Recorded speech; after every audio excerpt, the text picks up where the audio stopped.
નમસ્કાર મિત્રો, હું છું અગ્રવાલ કિરણ કુમાર બી અને મારી યુટ્યુબ ચેનલ માય સ્ટુડન્ટ એજ્યુકેશનમાં આપ સૌનું હાર્દિક સ્વાગત કરું છું.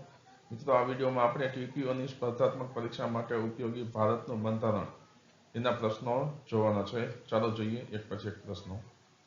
પ્રથમ છે, ભારતનું બંધારણ ક્યારે અમલમાં આવ્યું? જવાબ છે 26મી જાન્યુઆરી 1950. બીજો પ્રશ્ન, ભારતના બંધારણના પિતા કોણ છે? સાચો જવાબ છે BR આંબેડકર.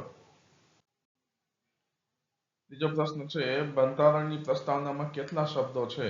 સાચો જવાબ છે 73. બંધારણમાં કુલ કેટલા અનુચ્છેદ છે? એમાં આવે છે 448 અનુચ્છેદ.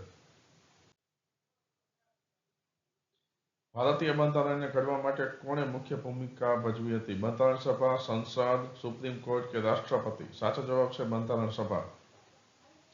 પ્રશ્ન છઠ્ઠો, ભારતનું બંધારણ કેટલા ભાગોમાં વહેંચાયેલું છે? સાચો જવાબ છે 22, 25, 30 કે 35. તો સાચો જવાબ આવે છે 22 ભાગોમાં. પ્રશ્ન સાતમો છે, બંધારણમાં તાજેતરમાં કેટલા સુધારા એટલે એમેન્ડમેન્ટ થયા છે? 100, 102, 105 કે 120? સાચો જવાબ છે 105.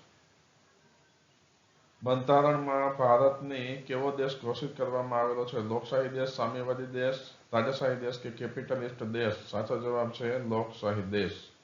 મિત્રો, આવા જ અન્ય વિડીયો જોવા માટે મારી યુટ્યુબ ચેનલ માય સ્ટુડન્ટ એજ્યુકેશનને તમે સબસ્ક્રાઈબ કરજો.